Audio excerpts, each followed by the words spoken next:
Welcome to Liberty Talk. I'm Odessa Orlowitz. So remember I had on Ron Valent probably 3 or 4 times over the last 5 years, and he was warning what this UNDRIP agenda for British Columbia and quite frankly all of Canada, but we are the testing ground. I live in Vancouver, BC. So he was warning that these little things that they were putting into place would eventually mean that First Nations or indigenous could basically claim that they own the entire province and get out if you're white or if you're not indigenous. So get out Filipinos, get out South Asians, get out Chinese, get out Mexicans, get out all taxpayers except for people whose what blood proves that they were here first. This is getting so crazy that even John Rustad, who is the opposition party leader locally here in the province of BC, even he has come out to say this is insane on a Twitter post. The same John Rustad that just months ago was bowing down to the First Nations lobby group in regards to what Dallas Brody said. So if he actually has the balls to come out and say, this is absolute insanity, you know things have gotten pretty bad. But finally, John is seeing that if people don't speak up, I'm going to show you a clip of a video of a First Nations lady basically saying, oh, no, not basically. This is what she said. I'm going to show you. We don't care about anybody else, and we don't care about anybody else's children. We only care about First Nations children, and everybody else is a visitor. So here's the thing. Now, First Nations bands that are not given title to land, not in a court of law, they haven't gone to hash it out in the court of law, they've not been given title to land on provincial parks, and they don't care. They're now closing parks to anybody that their blood isn't First Nations, even though they don't own it. They've not been given title. Now, court cases and government have given First Nations title in a few places, and they had to prove that a long time ago, they weren't just nomads that didn't stay on land long and were traveling, because in most cases, the First Nations weren't actually settling and using an area and building infrastructure and community for that long. They are supposed to prove that they actually took over an area for a certain amount of time and it was their settlement. So they've been able to prove that in very few places.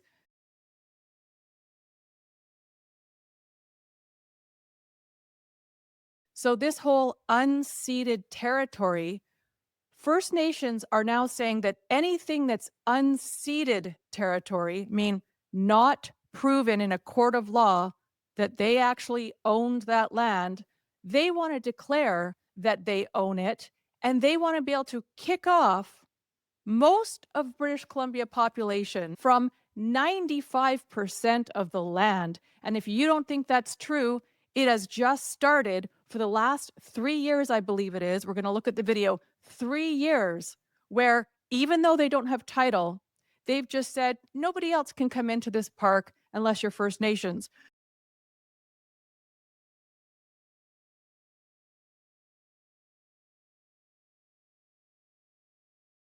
So what does that mean? Let's say, there's a man who's First Nations, but his wife is, I don't know, Caucasian or Filipino. And does that mean that their kid, who would then be considered either mixed race, depending on who that person had sex with, does that mean that the First Nations man can go into the park with the offspring and the wife has to sit in the car? Will she be asked to leave? Or vice versa? A woman who's First Nations has a non-First Nations husband.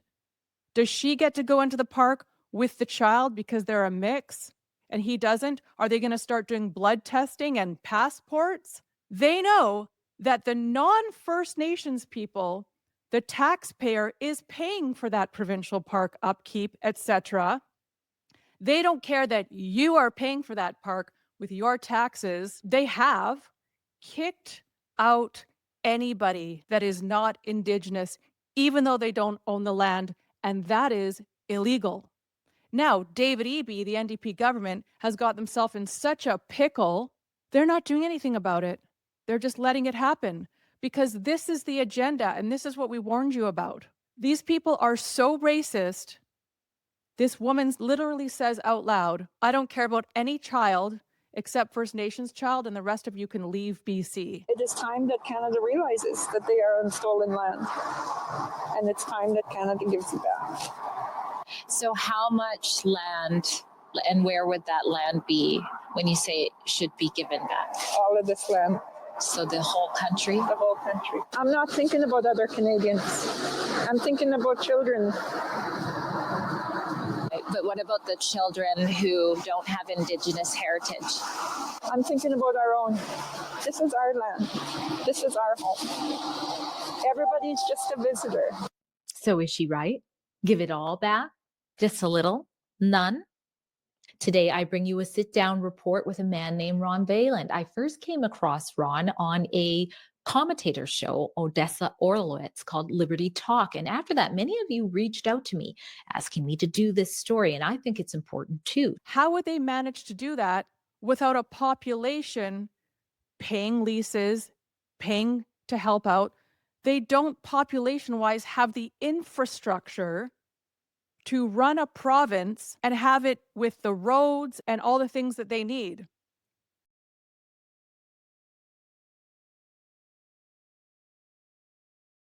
So they basically are saying, and I'm not saying it's all First Nations, it's not. I've actually been getting private messages from people that are First Nations that have watched my show for the last 5 years, ones that have thanked me for warning them about this. And I can't say this because I'm actually going to try to put this episode on YouTube.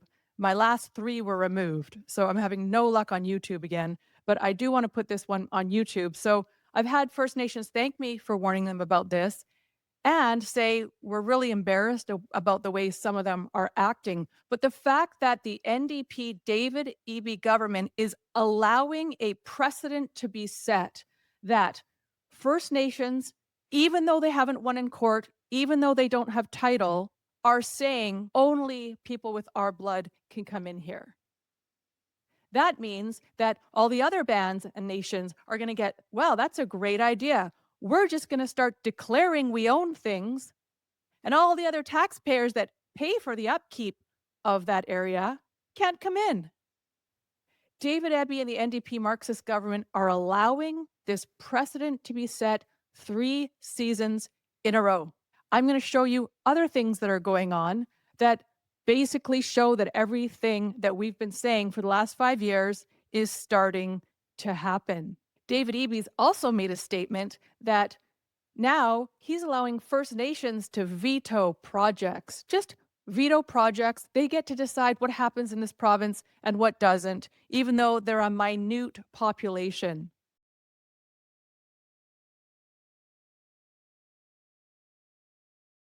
So it sure looks like what Rosa Quarry was warning us about, that they'll use First Nations because they know the emotions of the First Nations. A lot of First Nations hate anybody that's not First Nations. Not all, but a lot.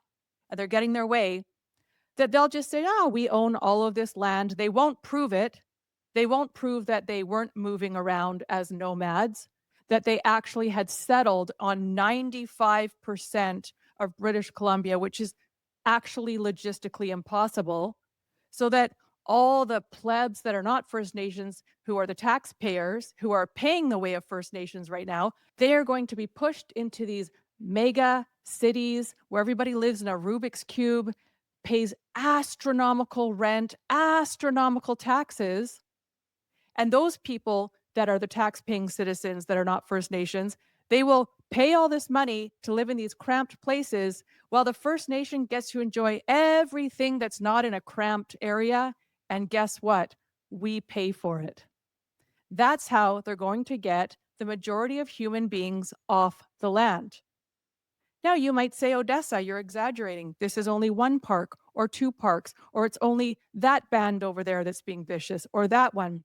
Well, if that's true, why is David Eby letting precedent be set at this provincial park that we pay for, you with your taxes, so you have less money at the end of the year to pay for that park, but you're not allowed in there. So, okay, if they want title to all of these places and are claiming they own it, then that means we don't have to pay for the park anymore, right? So the band or First Nations, they can pay for the upkeep of the park, can't they? If they claim they own it. But no, they want you to keep paying for it. Well, they say they're the only ones allowed in. Remember when this was conspiracy theory and they said that would never happen? What is wrong with David Eby and his government that they're not saying to this First Nation, you guys don't have title over that park? The absolute racism being projected at the tax-paying citizens who are paying for the upkeep of this is actually comical. And the fact that our province is allowing it to happen shows the direction the David Eby NDP government wants this to go. I would like to ask the First Nations that are not letting people into a park how it works. What if you have two First Nations, man and woman, who adopted 3 kids from Africa? Are the Africans allowed in? How does this slippery slope work? But according to the news, it's just racist to even talk about this. So not only am I going to show a video that some of you might have seen, it's super short, I'm going to show you what John Rustad has said. I'm going to show you a video that Drea Humphrey put together that shows what these people literally want to do now that Ebby's given them the courage to do it. And I'm also going to read out to you some bills that Adrian Spitters is warning about that will help continue this slippery slope. Not so slippery. They're doing it right in front of our face. And if you're not clear about how it works, unceded territory means the First Nations have not proven they own it, they've not won in court, and they've not been given title. Most of BC is unceded. All right, video 1. You might be wondering, what's with all the fuss around the closure of Joffrey Lakes Provincial Park? 2 years ago, 2 First Nations unilaterally shut down the park, one of the most popular parks in BC, excluding any non-Indigenous British Columbians from accessing it, right in the middle of peak season. The nations had no legal authority to do so, yet the BC government not only acquiesced, but actually sent park officials to turn non-Indigenous visitors away. They repeated the closure last year, and again this year, and likely next year and the year after that too. Now it's easy to think, what's the harm in this? Well, it's important to understand that the Joffrey Lakes closure was done on the basis of the park being within the nation's traditional territory, where title has been asserted but not established in the courts. So if we're now in a place where the mere assertion of title confers the right to prohibit public access to public spaces, then we all need to be aware that over 100% of BC's landmass is claimed as unceded traditional territory. Now, if you don't know what asserted, title's been asserted means, if you look it up, asserted means some First Nations have said we own it.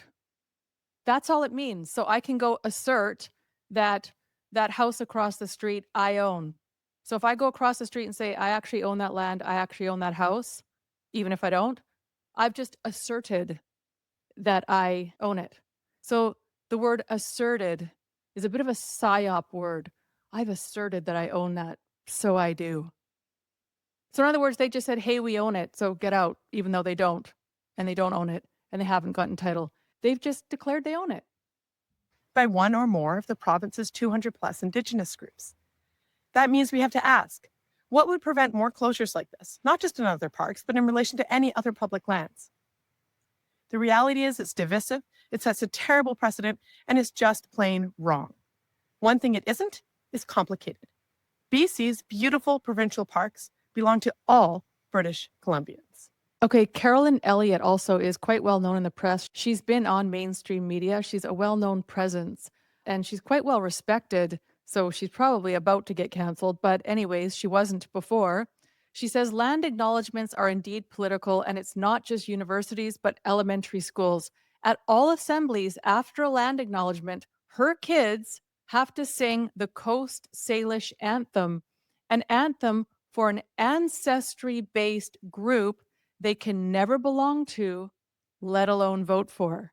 So in our Marxist ways, these children are being forced to sing an anthem, not O Canada, but an anthem for a group of people they're not allowed to belong to.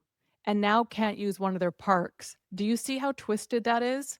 And I don't want to forget, I don't have time because this episode's going to get too long, but a video was shown about 3 bands that are fighting with each other over an area that they all claim is theirs. These bands are fighting over, just within bands, who was there first, who stayed there the longest, whose area it was way back when. They're infighting now because they all want power and they all want land. So this is setting up this slippery slope. This is getting ridiculous. This is a nightmare. They're just setting up a nightmare scenario. It's all about money. Everything's always about money. So she says, don't just like or comment, act.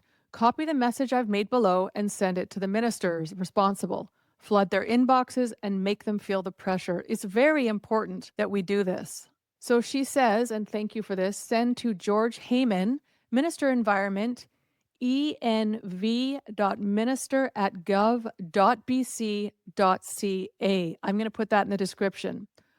And Christine Boyle, Minister of Indigenous Relations, irr.minister@gov.bc.ca. Subject, reopen Joffrey Lakes to all British Columbians.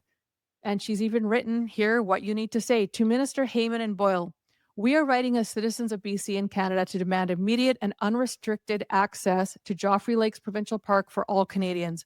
This is not Indigenous land. This is not a reserve. This is a BC park, provincial land funded and protected by generations of taxpayers. These closures have now happened 3 years in a row, blocking weeks of access, enjoyment, and use. The claims of unceded territory is a political phrase, not a legal status. No permanent settlements, villages, or native communities existed in the Joffrey Lakes area prior to Confederation. These were nomadic groups with no fixed dwellings or jurisdiction. These tribal bands are not nations. Even Treaty 8 refers to native bands as tribes, not sovereign states. Those who take part in Canadian programs, accept Canadian dollars, use Canadian roads, hospitals, mail, law enforcement, and governance systems have already acknowledged their full inclusion in Canada. Provincial and government land is not racial land. It belongs to all citizens equally, regardless of ancestry. Since the 50s, over $2.6 trillion has been spent on Indigenous programs across Canada, with hundreds of billions in BC alone.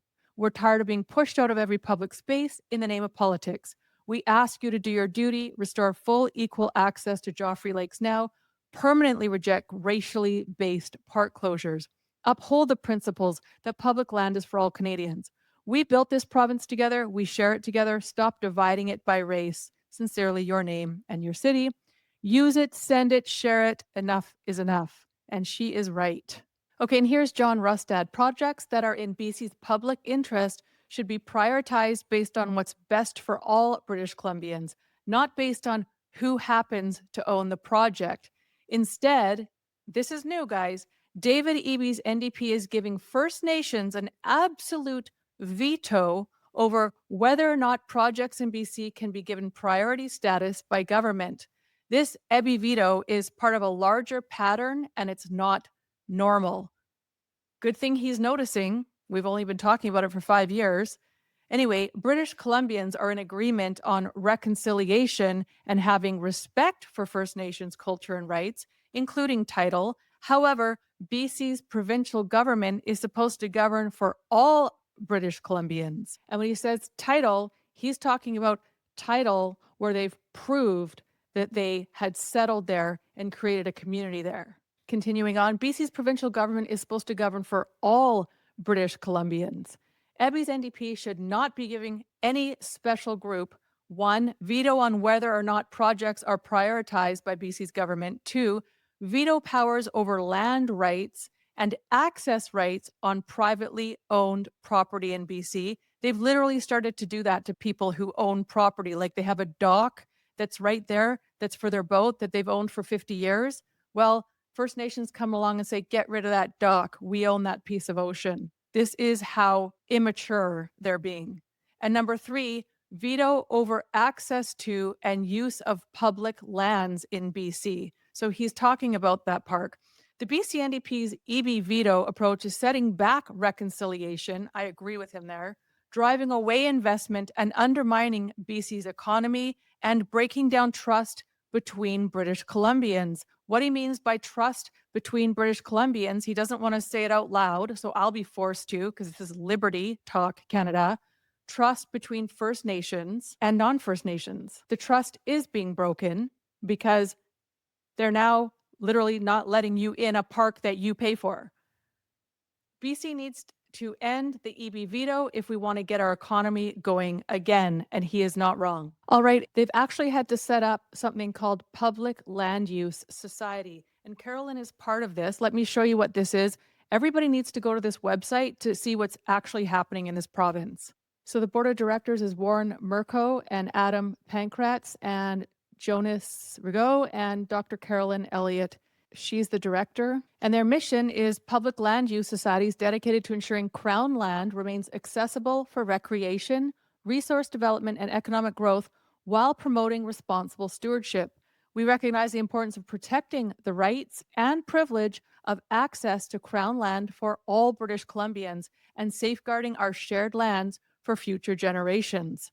They're saying we're all humans. What happened to inclusivity? And everybody's equal. Well, the First Nations don't feel that way. It's quite the opposite, actually. They've become privileged rulers of the land and nobody's allowed in. In fact, like I said, one wants everybody just to move to America. So Public Land Use Society raises public awareness about threats to access and use of public land in British Columbia, ensuring land-based voices are heard. We engage with policymakers, industry leaders, interest groups, and the public to highlight concerns around land use policies and their impacts. We use their feedback to shape public awareness campaigns, fostering unity through grassroots reconciliation, shared interests, and mutual respect. Well, mutual respect is definitely not happening right now. If you want to check out her website or their website, it's publiclanduse.ca. Also, Public Land Use Society monitors and challenges policies that threaten public access, use, environmental stewardship, and economic opportunities on Crown land. I'm laughing here because it actually says that threaten pubic access. So I had to stop for a second. It does. They've got a typo there. No, they're not threatening pubic access. They're threatening public access. We educate and inform BC about their rights and access to Crown lands, as well as the activities they can pursue. And they have a resources page for legal articles and industry challenges, and so on and so on. What's at stake? Across BC, restrictions on both authorized and low-impact activities on Crown land are increasing. Advocacy groups and industry leaders are raising the alarm about growing threats to public land use and access from numerous government ministries, particularly through secretive agreements and the delegation of provincial authority. These undisclosed agreements grant exclusive decision-making powers over Crown land, reducing public oversight and transparency. In other words, you're a taxpayer. They don't care. They don't care. You're going to pay for all this, but you're not going to have access. Now, they warn here that Joffrey Lake is just the beginning. They also have news here, and there's some good articles in here. BC property owners face uncertain future. So they've got articles if you ever want to keep up with what's going on. BC plans to reconcile by giving First Nations veto on land use. BC bargaining away public access to backcountry. BC property owners face an uncertain future. BC NDP prefers autocratic governance. This is true. BC's land use and resource agenda puts economy on shaky ground. Backlash mounts over BC government's land use survey. BC NDP quietly consult on sweeping changes to managing public lands. Feel free to go in here. Again, it's publiclanduse.ca, and this is in the news section. Here's activities that you can do on Crown land: hiking, rock climbing, boating, water skiing, swimming, snow skiing, non-commercial filming, bird watching, horseback riding, caving, snowmobiling, dirt biking, use of all-terrain vehicles, landing of aircraft, and other similar activities. Under separate regulations and conditions, Crown land can be used for hunting, fishing, fossil collecting, camping, beekeeping, investigative activities, organized events, and more. All right, and let's just see what else they're up to, thanks to an essay Adrian Spitters put out. Adrian Spitters, as you guys know, is who I've worked with. You can find him at adrianspitters.com. He's put out something right now that I think that we should all look at to do with this. British Columbia is the global test case for land seizure. It is. We are. Bill 7 is now law. Part 4 could make government control of private land permanent by the fall of 2025. I know some of you are going to say, wait, the worst parts of Bill 7 were taken out. True, but take a look at this. Now, I still need to have Adrian on to talk about his #1 best-selling book that's on Amazon. It Starts with Gold, co-authored by Peter J. Merrick and Adrian C. Spitters. In the book, we reveal how financial systems are collapsing and how individuals can prepare before it's too late. You can email Adrian if you want to know more about gold, silver, backing up your wealth with gold and silver, the investments you already have, and other investments you can do, because he's showing what is actually happening here is not only is the Canadian economy collapsing, and they're admitting that on mainstream, we have a serious issue right now with people renewing their mortgages and not able to pay them, the tariffs, the domino effect. But here's what he wants to talk to you about to do with my episode. When BC passed the Emergency and Disaster Management Act, Bill 7, on November 8th, 2023, few understood what had just happened. The public was told it was a routine update, just another response to wildfires, floods, and climate change. But in reality, this quiet piece of legislation marked the beginning of a new era, the end of private land ownership as we know it. They are setting up this domino effect. No, it hasn't happened yet, but we're seeing, just with this park thing and with First Nations being able to decide the fate of the province, this is moving forward. This is dripping forward. David Eby has actually done the opposite to quell conspiracy theories. He's proved the conspiracy theories. This is not hyperbole, says Adrian. This is the blueprint. BC is the pilot project, the test lab for global governance through emergency law. What is happening there is being studied closely by bureaucrats, technocrats, and global planners around the world. If it works in Canada, it will be exported everywhere. And that is why we have to rise up and say, we have a nation and a province full of people who are from every type of ancestry, from all over the world. And we're all paying taxes to pay for this infrastructure. Bill 7 radically redefines what constitutes an emergency. It expands the list to include not only natural disasters, but also climate modeling, cyber threats, pandemics, critical incidents, and anything that could disrupt social cohesion. These emergencies do not have to occur. They only need to be predicted. This is one of the most dangerous elements of Bill 7. The government no longer needs actual evidence that something's happening. It only needs a model. That prediction alone can be used to declare a provincial state of emergency, seize land, homes, infrastructure, and personal property, occupy private dwellings or buildings for shelter or storage, extract water, fuel, food, and other supplies, remove trees, or destroy structures. In other words, they just need to be predicted. No damage needs to exist, no fire needs to burn, no floodwaters need to rise. If a government agency or AI model predicts that there may be a future risk, the province can exercise full emergency powers without court orders, without public input, and without due process. This is not government's. This preemptive expropriation, legalized under the banner of safety, it is a shift from responding to real crisis to managing projected threats, a move that removes all checks and balances on the state. This is the same premier that is now allowing First Nations to say, hey, that's our land, you got to keep out. They make a call to Eby's thugs. The thugs show up at the park and go, what's in your blood? What? It's not indigenous blood? Oh, well, okay, you can go in, you can't. Well, you married him. Well, you're an offspring of him. Oh, you're the cousin. Okay, they're adopted. Okay, well, you two brothers and sisters can go in and you two can't, because that's what somebody over there in the First Nations claims they can do, even though they haven't proven it in court and they don't have title. So that's the same premier allowing that to happen that's also just put this through. Communism 101, Marxism 101, and fascism all rolled into one. You know that David Eby literally lives a 2-minute drive from me? Ugh. Private homes can be converted into emergency shelters. Farms can be cleared to create fire breaks or resource corridors. Stored food or fuel can be taken. Yep, they can come into your storage and just take your food. Water rights can be suspended, structures can be removed or destroyed without consent. While the legislation frames these powers as temporary, the structure of Bill 7 makes confiscation effectively permanent in practice, and we've seen they did it over COVID. Emergencies can be declared indefinitely based on speculative modeling. There's no clear time limits for government control once a property is seized.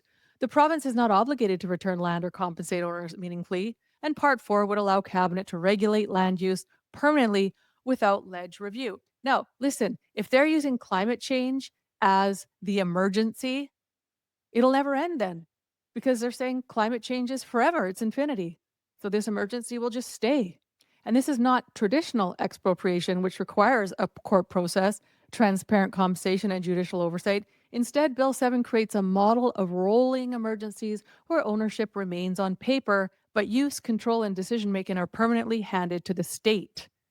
This amounts to confiscation in all but name. You still pay taxes, though, bear liabilities, and hold title, but you lose functional control of your land, just like Joffrey Park. You still pay for it, but you can't use it. The shadow of Part 4. In March 2025, the most extreme section of the Act, Part 4, was withdrawn in response to public backlash. But make no mistake, Part 4 is coming back. And when it does, it could formalize the permanent suspension of private property rights in the name of climate resilience and risk mitigation. Part 4 is expected to grant Cabinet the ability to issue binding land use regulations without parliamentary approval, enable long-term surveillance of the property, criminalize non-compliance, allow indefinite state intervention under permanent emergency declarations. This is not temporary emergency management, this is permanent regulatory governance, a system where ownership is conditional, revocable, and monitored. The United Nations position on private property rights. Bill 7 aligns closely with a global ideological shift driven by the UN policy, one that's been in motion since the 1976 UN Conference on Human Settlements. In the official conference report, the UN openly stated, land cannot be treated as an ordinary asset controlled by individuals. Private land ownership is also a principal instrument of accumulation and concentration of wealth and therefore contributes to social injustice. But it's not social injustice if a tiny population kicks the rest of the province out of a park because they don't have the right blood type. Are you getting the contradiction here now? Are you getting what a joke British Columbia has become? This framework has never been renounced. It simply evolved through documents like Agenda 21, the 2030 Agenda for Sustainable Development, the Sendai Framework for Disaster Risk Reduction, a UN strategy to guide urban development policy. Each of these docs reaffirms that land should be managed collectively, not held privately as an untouchable right. Under the worldview, landowners are caretakers whose rights must be balanced or overridden by social, climate, or equity priorities. In this model, private property is conditional, land use is a tool for redistribution. That one's important. Government intervention is viewed as a moral and environmental necessity. British Columbia's Bill 7 is not an isolated overreach. It is the real-world implementation of decades-old UN policy turning legal ownership into administrative stewardship under global climate and equity directives. DRIPA, UNDRIP, and the erosion of private property rights. I'm not able to read the entire thing, guys, because it's very long, so it's going to be in the description. In 2019, BC became the full jurisdiction in Canada to pass legislation aligning provincial law with the United Nations Declaration on the Rights of Indigenous Peoples, UNDRIP. Through the Declaration on the Rights of Indigenous Peoples Act, DRIPA mandates that the province take all necessary measures to ensure that laws are consistent with UNDRIP, including provisions related to land rights. While it is framed as a step towards reconciliation, its implementation has raised concerns about the impact on private property rights. For example, the provincial government's denial of a luxury real estate development on James Island, citing potential impacts on Indigenous rights, is seen as a concrete application of DRIPA in a provincial approval process. Globalism, British Columbia. Globalists, British Columbia. Globalist bird flu garbage, 400 dead ostriches in BC. You get my drip here? DRIPA? We're not in control anymore. The globalists are. We are the testing ground, and I happen to live here. One of the most significant threats is the provision for free, prior, and informed consent, which may effectively give Indigenous groups a veto over land use, even on legally held private property, if that land falls within a claimed or traditional territory. Because DRIPA lacks clear definitions of what constitutes Indigenous land or traditional territory, private landowners now face a legal gray zone. Even if their title is valid and recognized by the courts, their rights can be curtailed through administrative decisions that prioritize reconciliation or risk mitigation over property rights. No compensations guaranteed, no judicial process is required. That's called communism and Marxism. As DRIPA intersects with Bill 7, they are all intertwined. This is what I'm trying to tell you guys. The Declaration on the Rights of Indigenous Peoples allows land to be frozen under the guise of Indigenous reconciliation. So you spent 30 years not vacationing, not living the high life so that you could pay off that expensive house, and you can lose it like that because David Eby says so. Together, these frameworks may quietly dismantle the foundation of freehold property ownership in British Columbia, Canada. Now, I have covered this, you guys, over the last 5 years quite extensively. Some of you are new viewers, but it's really important we're bringing it up again because you're actually seeing this happen in real time. BC isn't just adopting this framework, it's becoming the test bed for full implementation. Now, this is interesting too. Embedded within Bill 7 is the policy of intersectional disadvantage. This requires the government to prioritize disaster response based on an identity category rather than geography, vulnerability, or economic need. This means disaster aid may be withheld from those who do not qualify as disadvantaged. You're not Indigenous? You're just a settler? Oh, screw you. You can be homeless then, even though you paid for this property. Enforcement may be harsher for those seen as privileged landholders, right? Because working your bag off 5-6 days a week, doing 40-50 hours of work your whole life just to pay taxes, pay for parks you're not allowed into, pay for over bloated administration. You're so privileged, you white person that works in logging and works in the oil industry, you privileged white person who's slaving away at McDonald's to share a room with 3 others. You're so privileged just because of your heritage and what your parents did, I don't know, 100 years ago. No, you can be homeless. We're just going to give a tiny population of British Columbia everything because David Eby says so. Land use decisions may be filtered through a political lens. Well, that's already happening. The result is a 2-tiered emergency response system. Those that have a certain skin color and those that don't. Because inclusivity. From ownership to occupation, we warned, meaning Adrian and his co-author warned, it starts with gold, that the future of wealth would not be digital. It would be physical and essential. Land, precious metals, and critical infrastructure are the final assets standing in a collapsing system. That makes them the primary targets for state control. Bill 7 confirms this truth. It quietly converts landowners into caretakers for the state. It rewrites ownership as a license to comply. It strips away generations of legal precedent and property rights in favor of an administrative model where the state decides how your land's used. The state decides what upgrades are mandatory. The state decides who gets help and who gets punished. And when Part 4 returns, which we know David Eby will do, sliding it into some other bill or some other document, the state will no longer need your permission or your vote. The window to resist is closing. Fall 2025 marks the line in the sand. If Part 4 of Bill 7 is passed, it will become almost impossible to reverse the transformation of land ownership in BC or to stop that same model from being exported across Canada. And they're saying act now before it's too late. Contact your MLA immediately. Demand that Part 4 be permanently withdrawn when the ledge reconvenes in the fall of 2025. If passed, it could establish permanent government control over your land. Consult legal experts. Educate your neighbors. Secure your wealth in real, unregulated assets. Diversify into physical precious metals stored outside of the government-controlled systems. Explore alternative holdings that cannot be easily seized or regulated. If you want to talk to him more about that, it's Adrian at adrianspitters.com.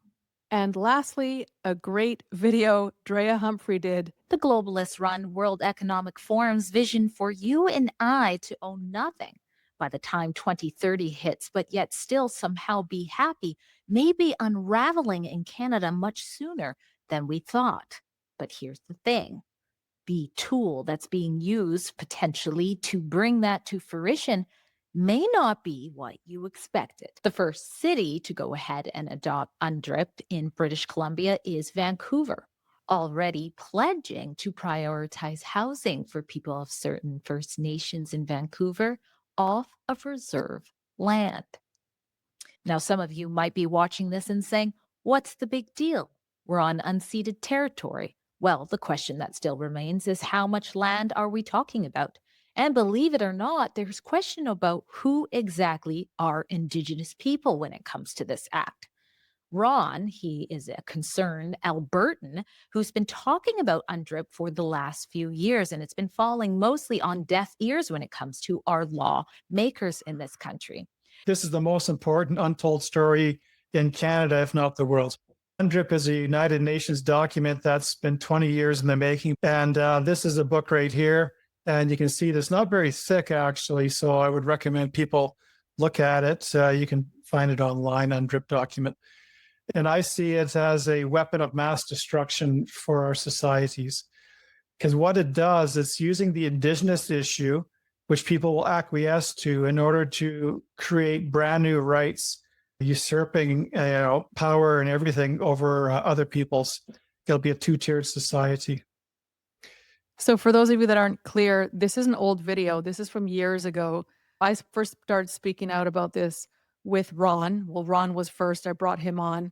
She's dug up this video from a long time ago, and she's embedded it into a new article about Joffrey Lake, about David Aby's, veto power, where First Nations can just decide on everything now, to show that everything we've been saying is starting to happen. So this is a new article, but this is an old video. Read the document, they're going to go ahead and say, well, I agree with that, because it's kind of written in that kind of way. But when you see the implications of how it all ties together, it's a monster. But Article 26 states that the Indigenous have the right to the lands, territories, and resources to which they have traditionally owned, occupied, or otherwise used.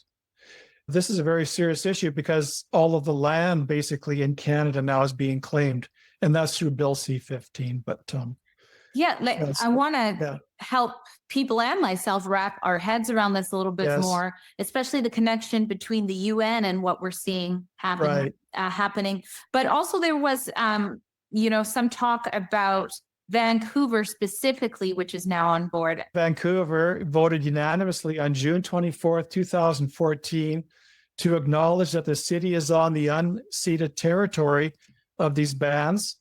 And the city adopted a reconciliation framework stating that bands are the rights and title holders of Vancouver land. Take a look at this article on the screen right now from Campbell River.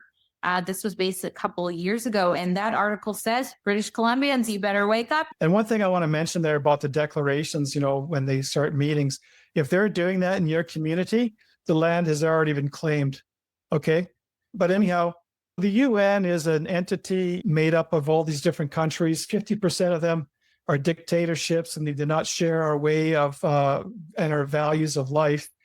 So what they have done is created this instrument, basically, that is a weapon of mass destruction for our society. And the only way it can be implemented within Canada or BC or even Vancouver is if the politicians go ahead and forward it. And that's exactly what has happened. I posted a video a year ago called Cross the Rubicon. That's his channel. And he went ahead and he talked about the Maori people there, and he was going on there, and he got absolutely crucified in the media as being a racist, lost his job, and he said his life has been ruined on account of being this whistleblower. I think it's going on really in most countries in the world behind the scenes. Even in the US, basically, Biden is talking about having a new relationship with the Indigenous and stuff like that. And so you have to go ahead and look behind the scenes, because up until that point in 2019, when John Horgan went ahead and adopted it for the province, it was all hush, hush, hush behind the scenes. I had private Zoom meetings with people, and one conservative MP, I asked, how come you're not warning people on this? And he was on the standing committee, and he stated that sometimes it's better not to say things.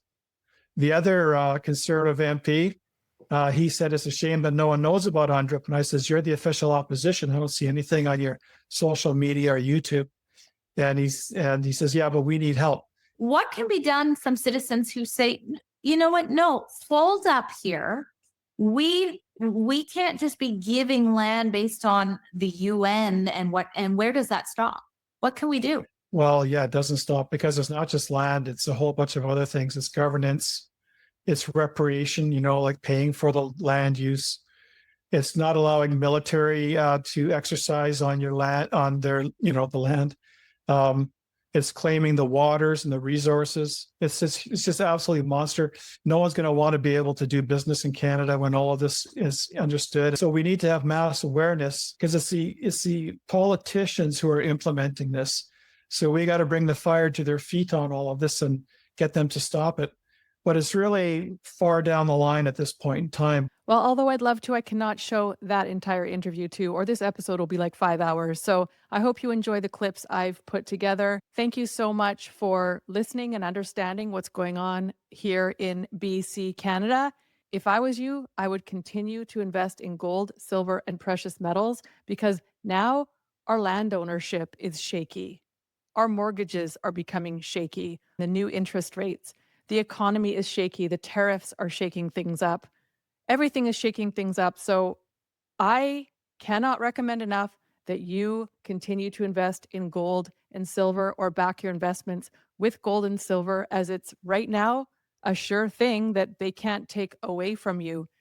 Please share this information as to what's happening here in BC, the crazy things that David Eby is allowing with our parks and our public land. Thank you so much for tuning in. Really appreciate you guys. See you next time. Did you know if the banks do a bail-in, they can take the contents in your bank vault? But storing your gold and silver at home could be a huge security risk. Every day, our dollar is worth less and less. Inflation is stealing the only savings families have. Now more than ever, it's so important to hedge the savings you've worked so hard for. Banks have been failing all over the world, and social credit has all but arrived. But did you know you can do wholesale price vaulting and retail delivery from the most prestigious, reliable company in Canada? Did you also know if you decide to leave Canada, your gold and silver can be sent right to you after you arrive to your destination? The only company I personally use and trust are those awake guys at New World Precious Metals. Take control of your family's future. You can just click the link in my show description or type in the web address libertytalkcanada.ca/gold to get on their mailing list, attend their webinar, or book an appointment. Let them know Odessa sent you. Restore Effects is the leader in professional paintless clear coat repair. Perfected over 2 decades, our product system surpasses traditional clear coat fixes to pave the future of vehicle reconditioning. Restore Effects permanently removes 99% of damage to your clear coat by replicating and restoring the original paint finish. Reset your vehicle's appearance or put your business fleet's best foot forward, all without repainting. Visit restoreeffects.com and find a center near you.